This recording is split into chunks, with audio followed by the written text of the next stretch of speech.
Welcome, everyone, to the Castaway Consultants, where we teach future Survivor players how to play the game by critiquing, criticizing, and taking a closer look at current players. I'm one of your three hosts, Derek Kubicek, and today we're going to be looking at Episode 5 of Season 44. We're all a bunch of little silly geese. I'm just kidding. It's actually called The Third Turd, but I mean, come on. The quote was right there. We're all just a bunch of silly geese. That's what we should have used. I'm joined tonight by two fabulous co-hosts, Josh Wessler and Ryan Stacy. How you guys doing? Hello. Not great. This episode sucked. That's why. Oh, I mean, yeah, it's easy to say that something sucks given the result, but we've had a very good season so far. So to say that this is the worst episode of the season, By far. Normally that wouldn't be saying much, but it was the worst episode of the season. Not even remotely in the same hemisphere. Like, there's nothing comparable. I didn't like this episode. This is very odd for me because I didn't mind the episode, and the thing that is really bugging Ryan, it actually doesn't bother me all that much at all. And it should. If I'm going to be honest, and maybe it should. I can't explain my feelings, and maybe tomorrow morning I wake up because we do this fresh. Maybe I'll agree. But Kip exists, and this isn't Kip. The Tyler Perry idol exists. This isn't the Tyler Perry idol. But not in this season. No, I understand that, but so many worse things have happened that but not in this season. that this doesn't bother me. I understand. Ryan, I'm just explaining myself here. These are my feelings. Your logic is my logic is not flawed. Confusing. I'm confused. So I strongly enjoyed this episode, and I think it might be easier just to get into some spoilers. So, I mean, if you haven't seen the episode, 3, 2, 1, I mean, do you just want to take the lead on this, Ryan, or do you want to wait till we get to it? Here's the problem with this episode. 90% of this episode I was pretty into. It was really exciting. It reminded me a lot of the last episode of Matt Sing with Malcolm, Denise, and Russell, where we have three people gunning for each other. They're all telling the other person, yeah, we're getting the third person out. It was really great. It was really exciting. I was very excited to see what was going to happen at Tribal Council. And then I realized there was only 4 minutes left of the episode and we weren't at Tribal Council yet. We have Matthew quitting the game due to his injury tonight, which, that's fine, whatever. But he quits the game after his tribe wins immunity. The Tika tribe lost the immunity challenge. They should have to vote someone out. It doesn't matter whether or not Matthew is in the game or not. Because they lost, Matthew's not on their tribe, they got to vote someone out. We've never had this specific situation before, but in the past, we have had tribes lose. And then somebody from their tribe gets medically evacuated or quits. Then they don't have to vote somebody out. Cool, they're down a member, that's fine. Going back to Survivor Samoa, the Fo'ofo'o tribe in the second episode lost the immunity challenge. Immediately after the challenge, Mike Brassey got medically evacuated from the game. And then they got sent to Tribal Council anyway to vote out Betsy. And now we're doing the opposite of that, where they don't have to lose anybody in what would have been, I think, a pretty exciting Tribal Council. Production absolutely blows this. And, no one ever said Survivor was fair, but I would say this is unfair to the Ratu and the Soka tribes. It's BS that Carolyn, Josh, and Jam all get to stay in the game. One of them should be out. This is a bunch of garbage. And even though my feelings are on the opposite side, you make a totally valid point. I would say, I do. And the closest thing that I could immediately come up with, because I haven't seen the entire series 3 times like our resident super fan has. Sure. So Ryan comes in with I would say the ethos for this particular game mechanic, this unprecedented shift. The first thing I thought of was Token Sheens, which wasn't exactly a fair comparison, as Ryan pointed out, because that was merge episode, was it not? That happened in the post merge. That's completely different. Yep. And I totally have respect for that. What happened? Remind me with the Nyanka and the Purple Kelly quits. How did that go at Tribal Council? Okay, so they ended up not voting anybody out, but that's, again, it's different because it's a post merge dynamic. I was only really looking at the pre merge stuff, and there's nothing like this has happened before. And we did get some messages about this from viewers. So I think we've done a pretty good job at addressing this really at the top of the episode here. I'll make one more comparison. This feels maybe like the hourglass twist, where the losing tribe, the one that actually lost, is not the one that is getting punished. Sure. So it's not an exact comparison, but it's the same idea where, like, hey, you lost the challenge. You should not be rewarded. Yeah. There's no reason they should have been saved. Yeah. So I totally see your guys' points. I can't change my feelings, but how about this? On an objective level, I agree with you. I agree with both of you. Oh, Josh was only giving his thoughts. Yeah, I mean, I'm basically on the same page as Ryan here. If someone gets medically evacuated, I think that you should be excluded from tribal council if it's on your tribe. If it has no impact to your vote whatsoever, then you should still go. Like Ryan said, nothing related to Matthew was affecting this tribal council. They should still be going, and we were robbed, like you said, of something that was going to be pretty entertaining.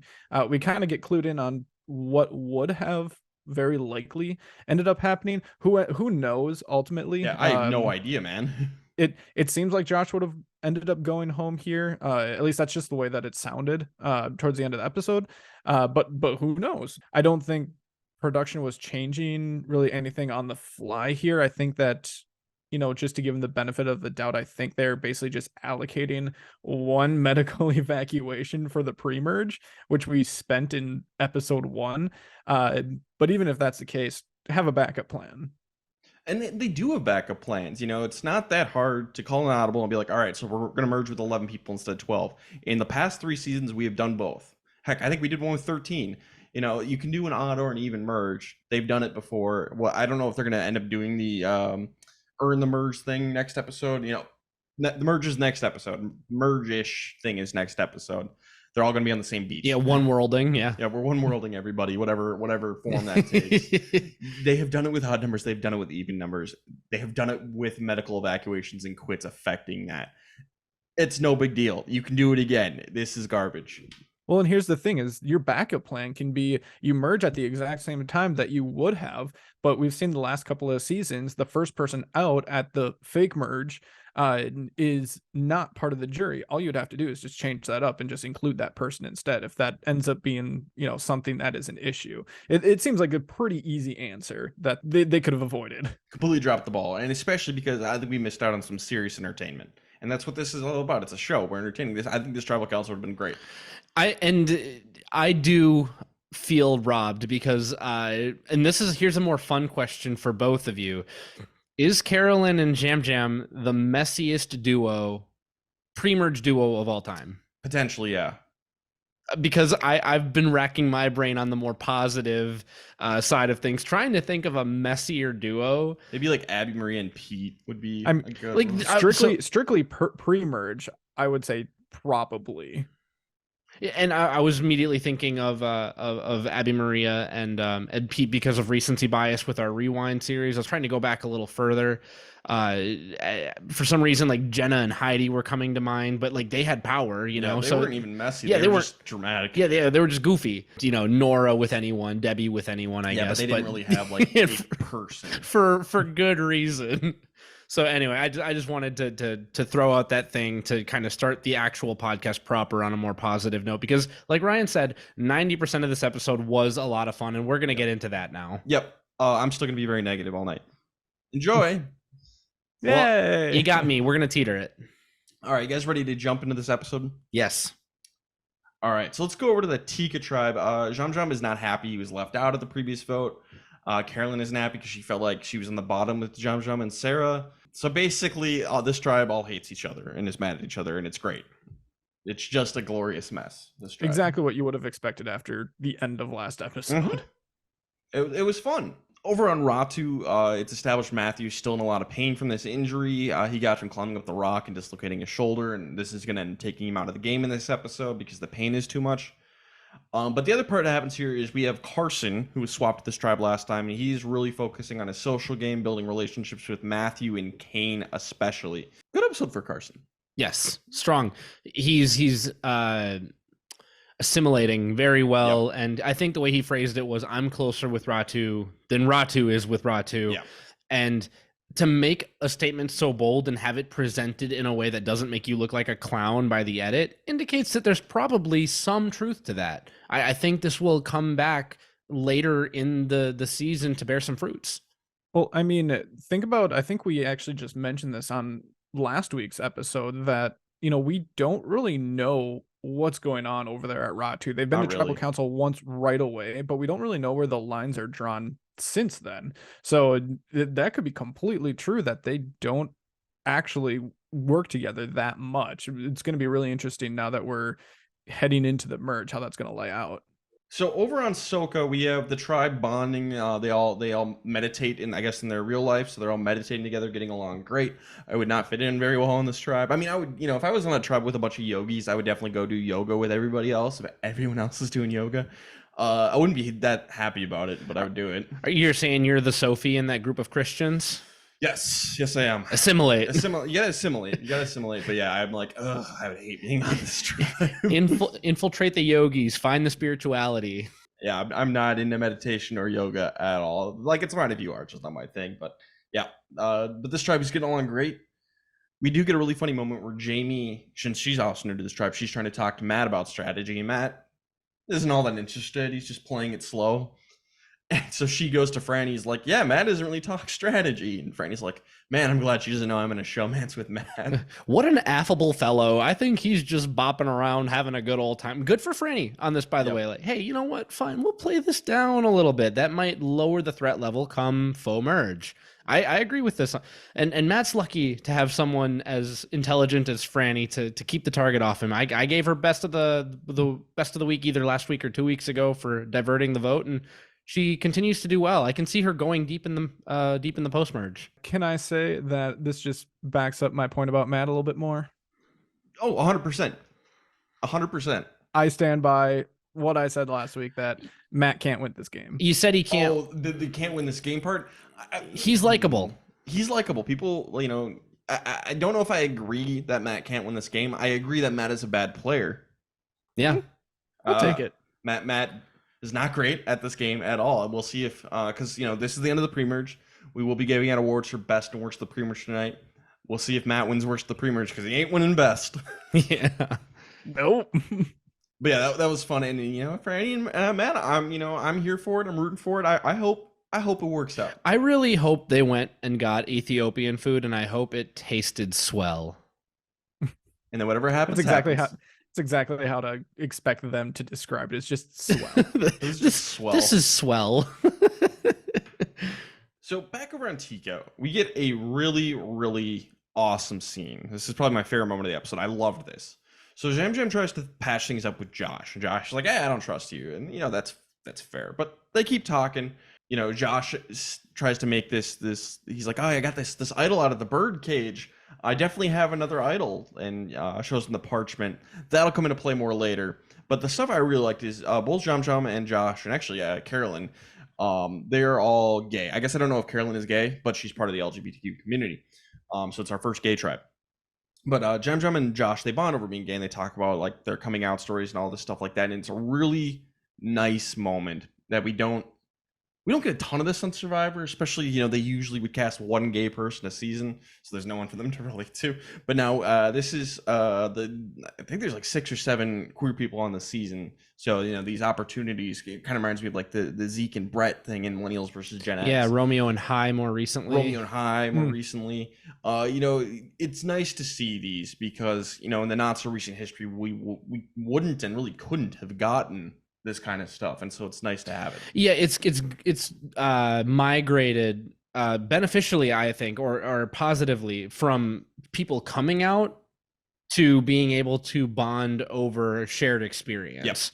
Yep. So that has shifted. It's not necessarily a novelty to be a part of like the LGBTQ community anymore. I'm glad that we've reached a place of normalcy where, yeah, it's not always a positive thing, but at least we can have two people form positive bonds over it. That is a great change for Survivor, and I agree with you. And so the two of them do really bond over this, and they end up talking about voting for Carolyn, and I do believe that was a viable option. That could have happened, that they could have voted out Carolyn in it.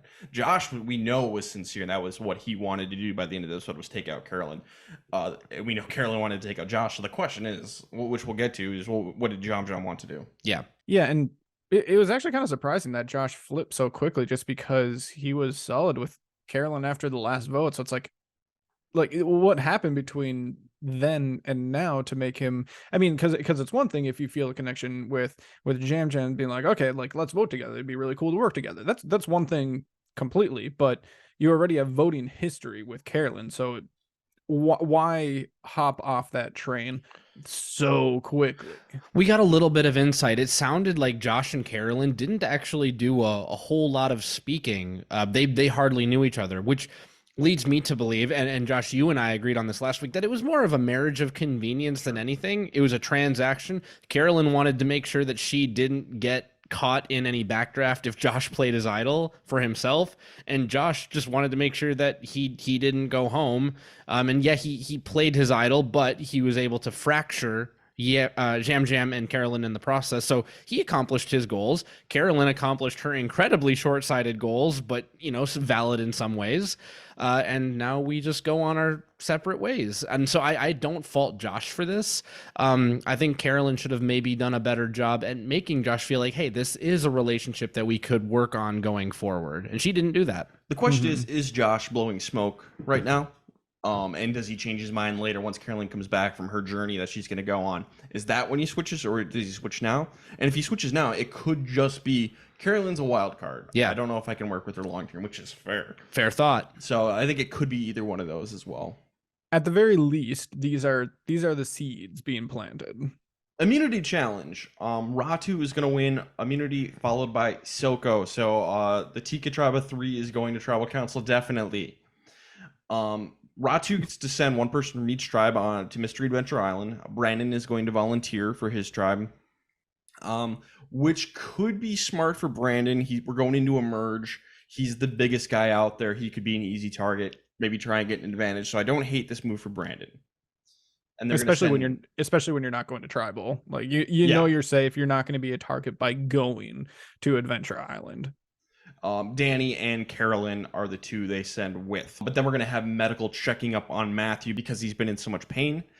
And what we don't see and we don't find out till later is Matthew's eventually going to quit the game because it was a serious dislocation, some torn tissue. So just for his well-being, he pulls himself from the game. Sucks to see. I liked Matthew. I don't think he was a great player, but he was fun.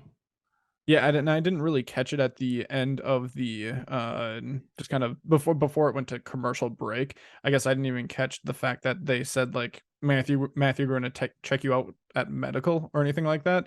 So we came back from commercial to just Jeff sitting there with the doctor and Matthew. I'm like, wait, what's going on? Yeah, and Ryan, I just want to offer just a small amount of pushback. I think that the Matthew who doesn't climb Matthew's monument and fall off could have been a player who made some noise in this game. He found the idol. He planted a fake one. He saw Jamie find the fake one. He was in a good place socially on his tribe. He did well with Carson coming over by understanding that he had some play.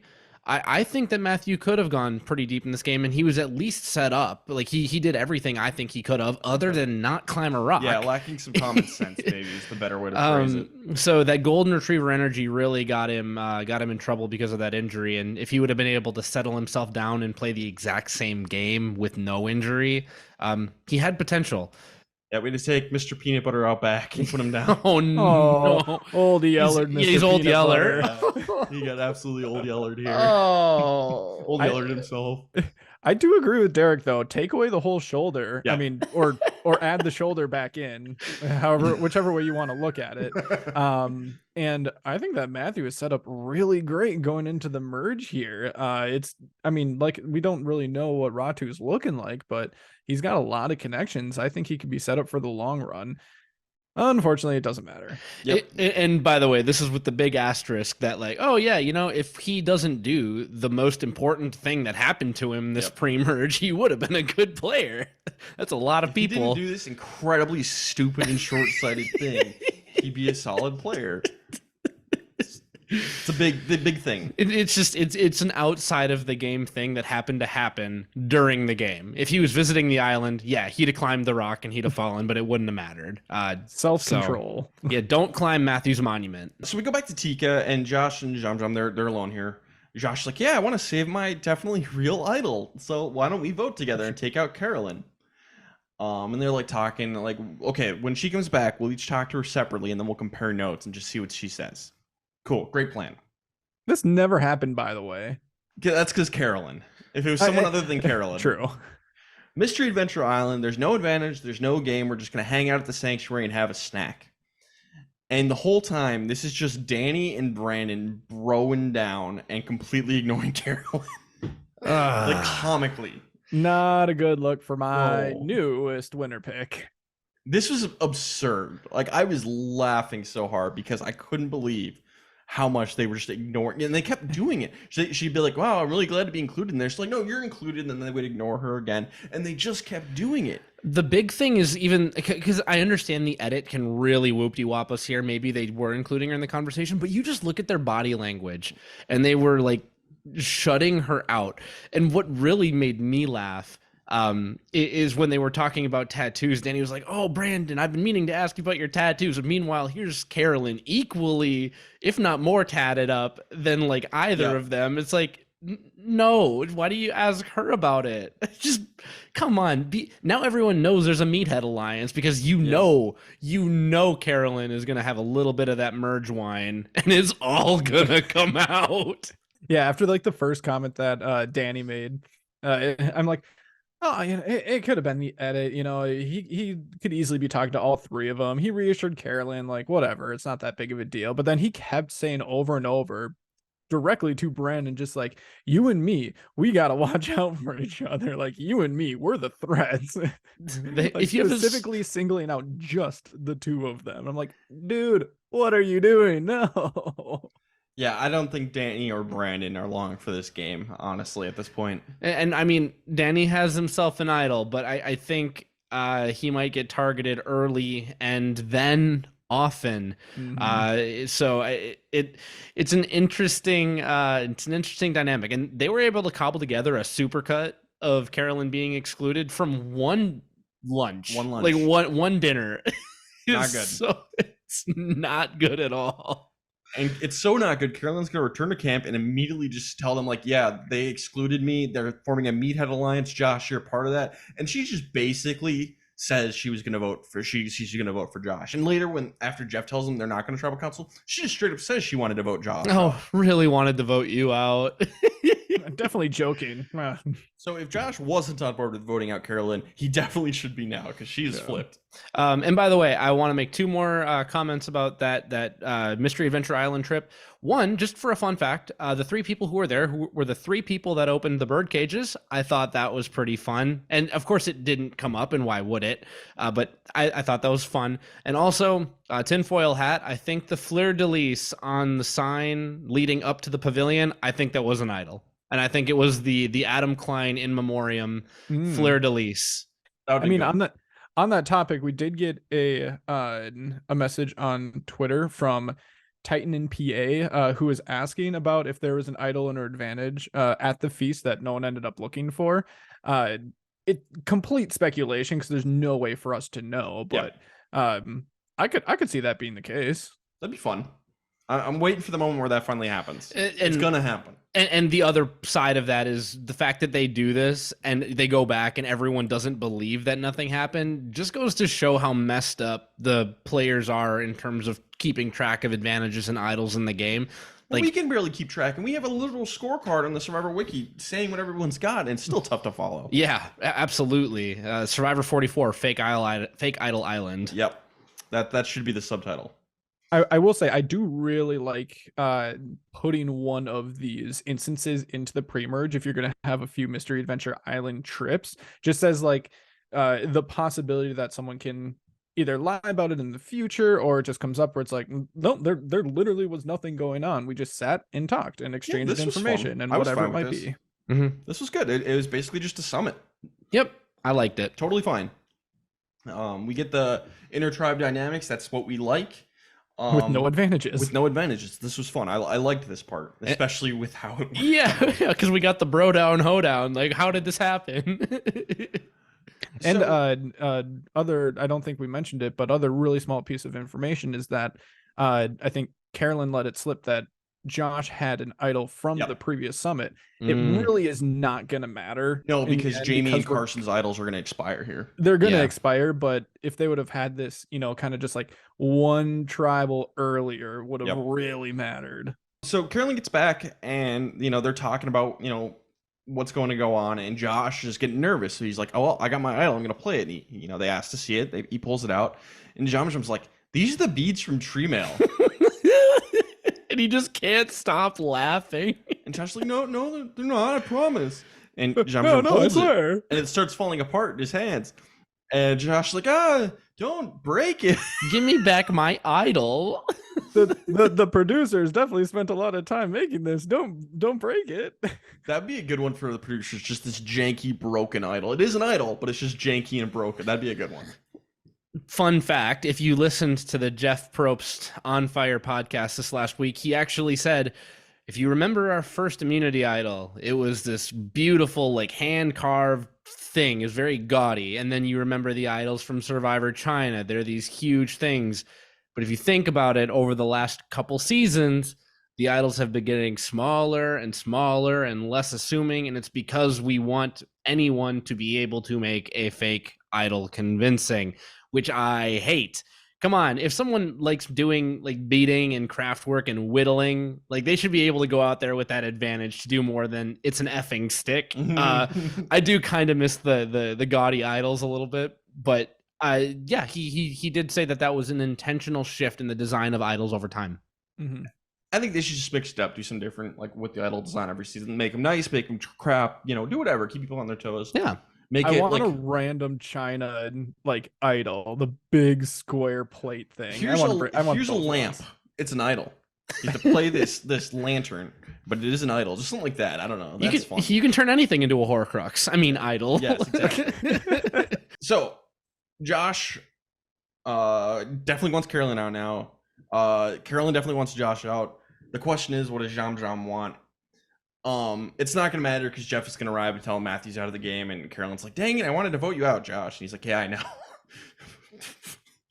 I think the exact words were, "Why do you seem so disappointed?" Well, I wanted to vote you out. That's and then so I think good. there was like a just kidding in there, but it was not convincing at all. Definitely not kidding. So I guess the question, we don't know who would have gone home. We really don't know. The question is, who should have gone home? Derek, what do you think? I agree with last week, Derek, and last week, Josh. I think that Jamjam and Carolyn, especially following the summit, knowing that there's going to be like a meathead bro down. Josh can say he's not a part of it all he wants. He's going to be. And at least he has a better chance of being included in that than Carolyn or Jamjam. So if that happens and Jamjam decides to go with Josh and vote out Carolyn, Jamjam's going into a potential faux merge situation, one world situation alone. And sometimes it's good to be a free agent in these situations, but in modern Survivor, it is better if you have a solid voting block for yourself. Minimum 2, great if you can get up to 3 or 4. And although it's messy, I think he's married to Carolyn, and I think he has to be for a while now.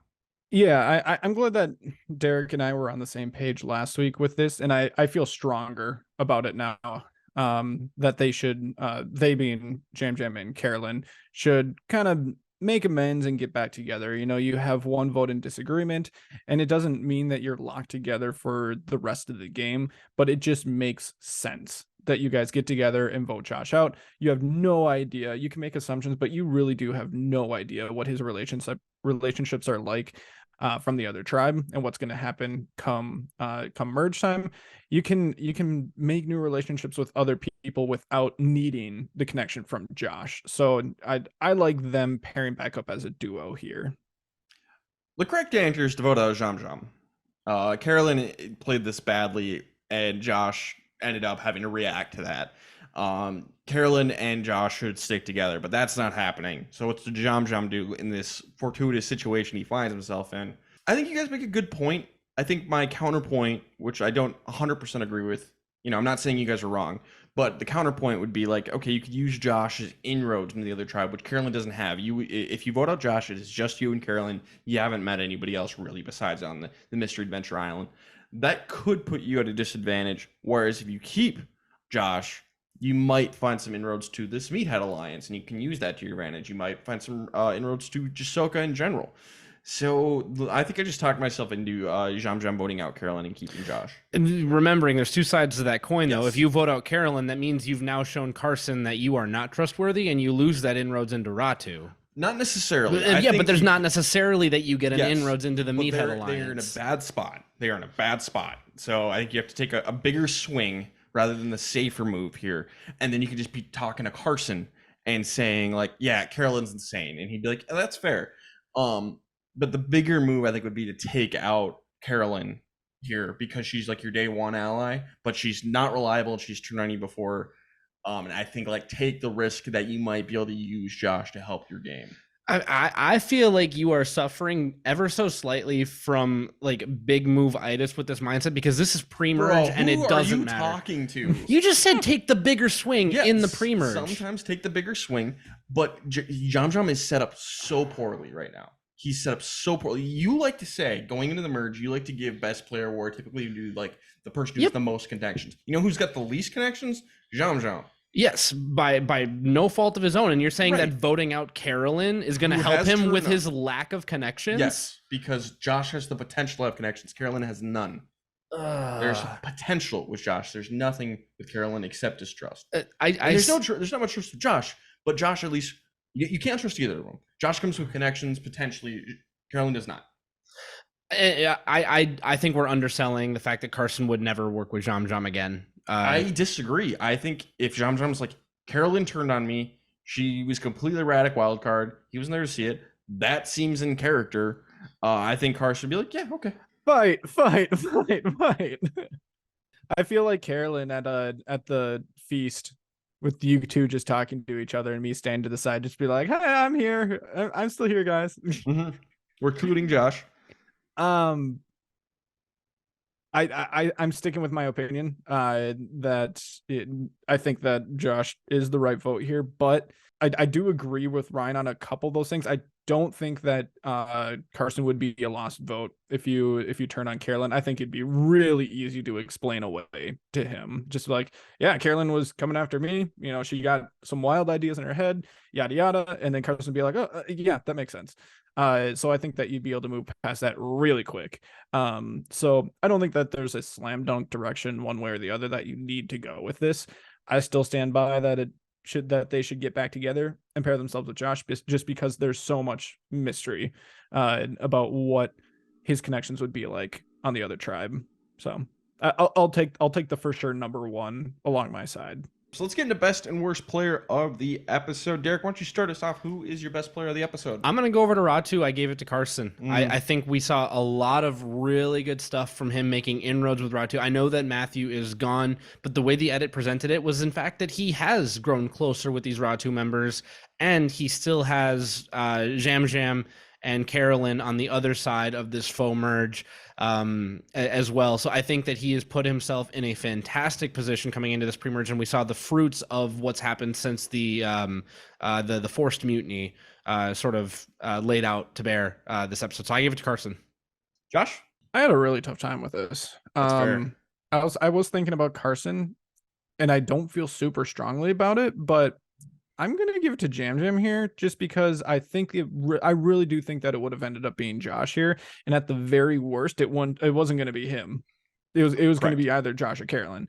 So he did a lot of things right with putting him on the right side of the vote after being the only one to vote incorrectly last tribal. And I got to give him credit for that. I agree with Josh. Definitely an honorable mention to Carson. But the fact that Jam should have been the one going home tonight, it wasn't going to happen. He bonded with Josh. He patched things up with Josh. He spotted Josh's fake idol, seeming to be working things out with Carolyn. He kind of had the pick, it seemed like, going into tribal council. And Carolyn and Josh are mad at each other, and people are less mad at Jam now. He did just a lot of damage control in this episode, so I'm gonna give him best player of the episode. Yeah, and I don't fault you guys for it. I have two very small refutations, and it relates to exterior motivations. The reason that Carolyn wanted to go back to Jam was nothing to do with what Jam did. It's because she went to the summit. So Jam is on the winning side of a fortuitous circumstance because two people broed out at a feast. And Josh happened to have a stronger personal connection because of some coming out or non-coming out stories. Now, yes, Carolyn could have had those conversations too, so Jam Jam does get some credit for that. But ultimately, I feel like that's, again, more of just a fortuitous circumstance than it is anything positive that Jam Jam did. I don't like the way he handled post-tribal. He kind of flipped out just a little bit. And then I don't like the way he was like, yeah, Carolyn, I don't trust you. I am worried about you. If you are, you have to keep it quiet, especially going into a vote. So I get why you guys did it. I'm not going to fight it too much. Just those were my issues when I looked at Jam Jam's game. All right, let's get into worst player of the episode. Now that Derek's been outvoted on best player, Josh, who is your worst player of the episode? There's not really too many to choose from here. Dishonorable mention to Brandon, but I'm gonna go with Danny here, just because of everything that happened at the summit. Because outside of those two, I don't really see a whole lot. Like, strong disagree. Who else is there? Carolyn. I don't think so. I mean, yeah, she didn't handle this entire situation great by any means, but she saw everything that was going on. She was very self-aware, at least at the summit, and made the conclusion that maybe she shouldn't be working with this alliance that includes Josh going forward, and wants to kind of just go with Jam Jam instead. And I support that fully. Yeah, Brandon and Danny were bad. Carolyn is worse because she was telling Josh basically she wanted to vote him out. Ended up telling him that after the tribal council was canceled. Yeah, completely lost it. She should have been voting out Jam Jam. Like, she could use this, a meathead alliance to her advantage, and I don't think she saw that. So it's not great that she was excluded. That's bad on Danny and Brandon, but the fact that she didn't realize that is a possible inroad connection for her to use is bad. So Carolyn is my worst player of the episode. But Derek, before you hop in, I'm curious, just kind of your thoughts, like both of you, your thoughts on the best approach for her though here is you have two people already who you saw this episode with, Brandon and Danny, thinking of from Carolyn's perspective here, who they've never worked with you and they already don't respect your game for whatever reason. Maybe it's because you're a woman. They say it's because it's tribal or challenge performance, that she's been really bad at challenges, which is a terrible reason. But basically they're saying like, you need all the help you can get because of that. Doesn't make sense to me. But going forward, do you completely isolate yourself? Like, don't completely rule out that alliance as an option, but maybe try to take all other options first, because those people aren't going to take you seriously. They're either going to vote you out right away, or if you do make it to the end, they're not going to even consider you a threat in any sort of way.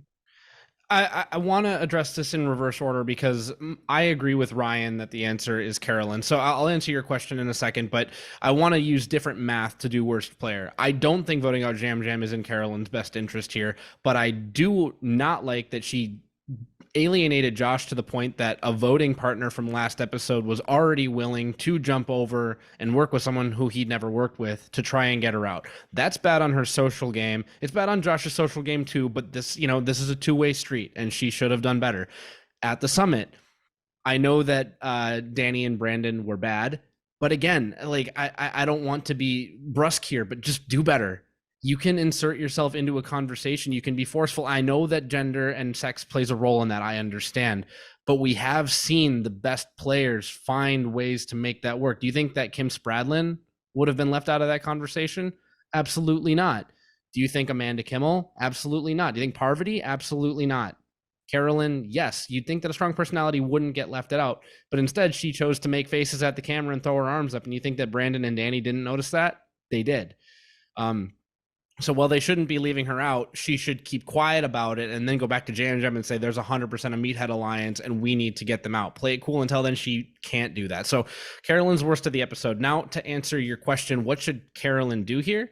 I think you have to, again, go back, be with Jam Jam. And if you think that these people aren't respecting your game, going into a merge situation, Carolyn needs to, I can't believe I'm saying this, pull a Mike Gabler and say, Danny and Brandon gotta go, and she needs to be the driving force so that those two are sitting on the jury and she can say, remember at the summit when you said you don't respect my game?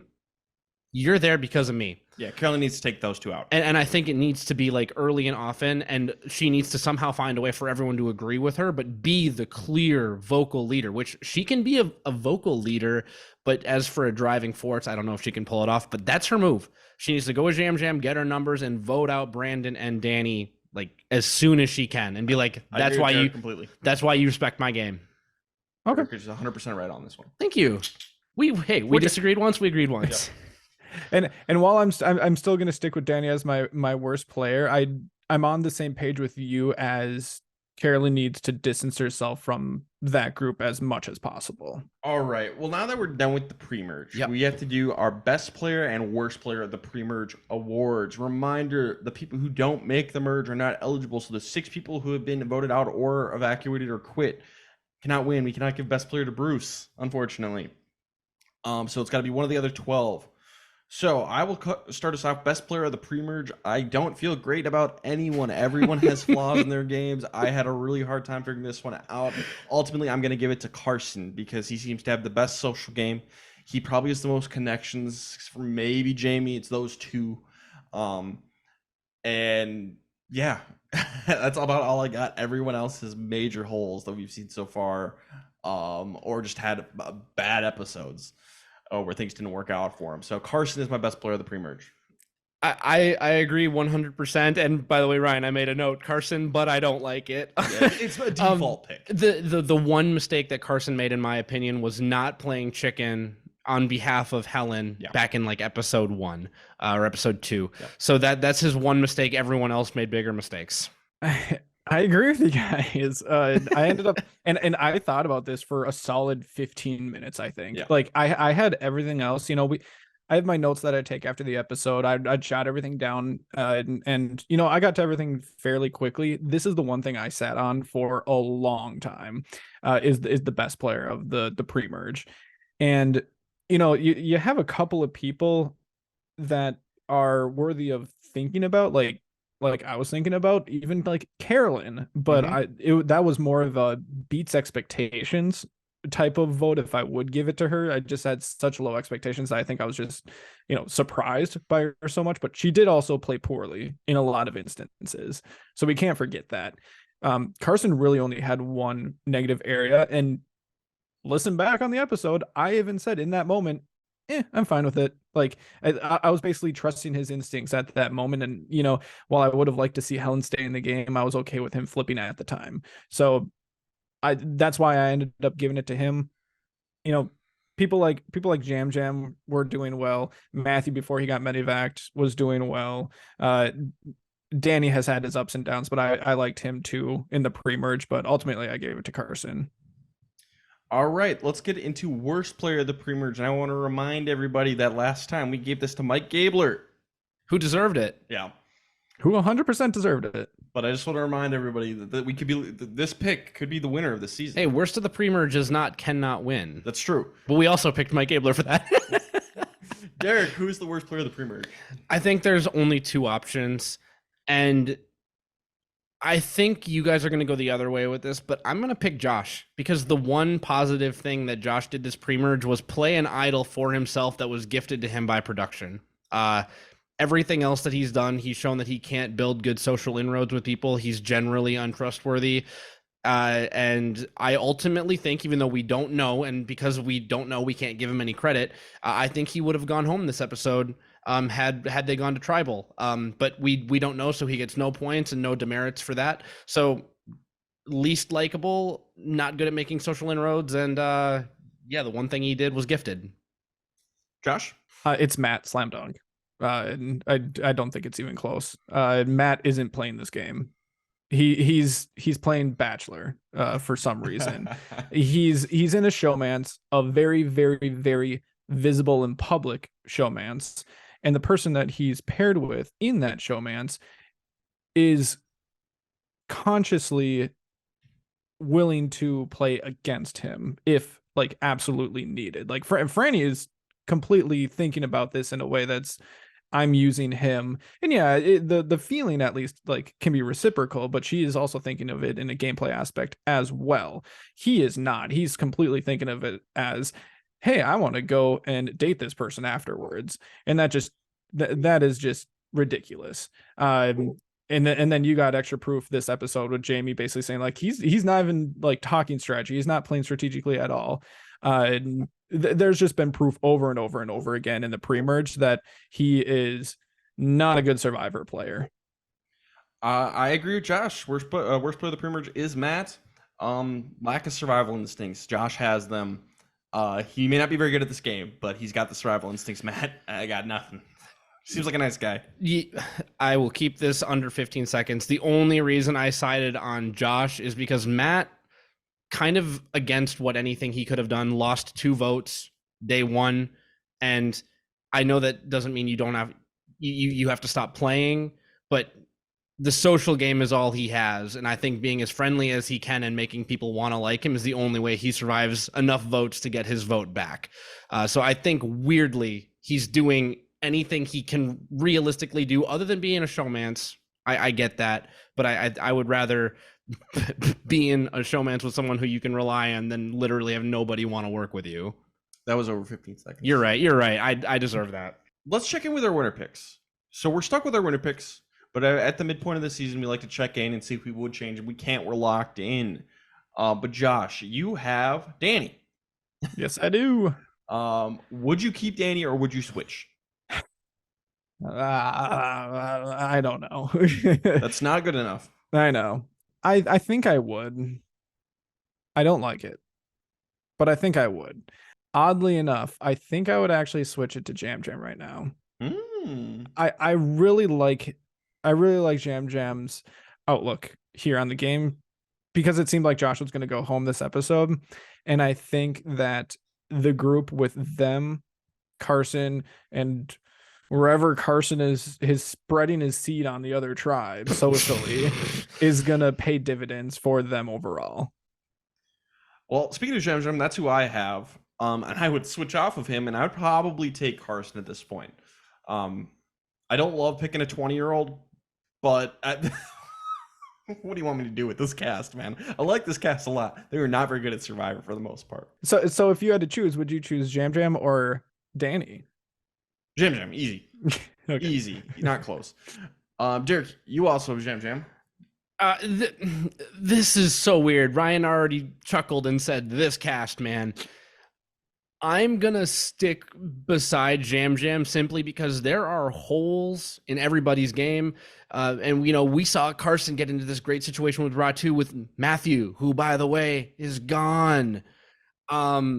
So I'm going to stick with Jam Jam literally because, like, nobody out here has done anything convincing enough for me to be like, yes, I definitely want to switch to that person. So call this hubris or just, like, I guess pride in my first pick being overall and them having this weird synthetic Matt Singh situation going on because Josh isn't a true member of that tribe. And, Carson is gone. I don't know. I don't like it, but I don't like anyone else better. All right. Who is going next? This is the merge. It's a complete crapshoot. I picked Franny just because I'm like, people want to break up the showmance. I said Heidi because I don't know. I said Josh because I don't think they're actually close with that, that he's actually that close with his original alliance. All right, let's get in who can't win check-in. Starting next week, we'll be picking 2 people for who can't win, but we'll just do 1 tonight. Derek, who cannot win this game? I'm sticking with Josh this time around. Josh? Matt. You know why. I'm switching again. I'm going to move over to Brandon. I think he's going to get targeted early. This Meathead Alliance, I think we'll get targeted early. And we haven't really seen much of Brandon's social game besides like his bonding with Danny. I think he's going to be out just like pretty quickly here. And everyone else besides really Josh seems to have at least an okay social game. And Josh did okay tonight. Ryan taking the editology stance today. I respect it. Yeah. You're taking the approach that you're picking him because you don't think he can even get to the end. Yeah, it's that, and then we just haven't seen enough of him for me to be like, I just don't. He's kind of a little bit of a question mark. Which I feel like we've seen a handful of people at least, or I can think of at least 3 at the top of my head that we really haven't seen a whole lot of this season, which is kind of new for this new era. All right. Last thing we got to do, Derek has no part in this. We've got to check in the survivor pool. I had Jamie. You had Jamie. We both live to fight another day. Josh, your new pick in the pool. Who is it? Yeah, and it really sucks that Matthew went home because Ryan already chose Matthew in a previous week and I had not. So that's one less option for Josh going forward. So with one less person, I've already picked Carolyn, Jam, Danny, and like Ryan said, Jamie. I don't feel strongly about anyone here on my remaining list, but I'm going to go with Carson here. Okay. I have already picked Lauren, Carolyn, Matthew, and Jamie. This is such a crapshoot. I'm going to pick someone who has an idol. That is just Danny and Carolyn at this point, and I've already picked Carolyn. Danny is my pick in the survivor pool. Yeah, and I had already picked Danny, so I couldn't go with the idol strategy, unfortunately. All right, so merge is next week, so let's get hyped. Hopefully it gets crazy. Anything else, guys? Let's get weird. This cast is weird. Let's do it. I'm excited for everyone to come together, and I'm excited I'm assuming that Hourglass isn't back. Like there's no reason for it to be back or anything. I'm excited for just kind of a little bit more of a natural player way into the merge scenario. All right, you can follow us on TikTok, Facebook, Twitter, YouTube, Insta, all the fun stuff. Follow us on all that stuff at Castaway Pod on Twitter. Oh, can we read the review real quick? Yeah, go ahead, read the review. So we have a 5-star review on Apple Podcasts that says, "Awesome Survivor Recap Pod. I just got into Survivor and have been binging the old seasons. This podcast is awesome. Derek, Ryan, and Josh have great banter and have taught me so much about the strategic side of the game. I eagerly await the rest of the Rewind series." So thank you for that review. And again, if you go out and leave a good one on any of these podcatcher review sites, we will, if we find it, we will read it out as soon as we see it. So thank you for that. We appreciate the kind words. If they're 5 stars, we'll read it. I'll read a 4-star. No. I will cut that. It's got to be 5 stars. 5 stars to get red. That's the price you pay. And that was from LAX826. Thank you very much. If you wanted your name shouted out, there you go. All right. This is the Castaway Consultants. Got nothing else for you. Good night.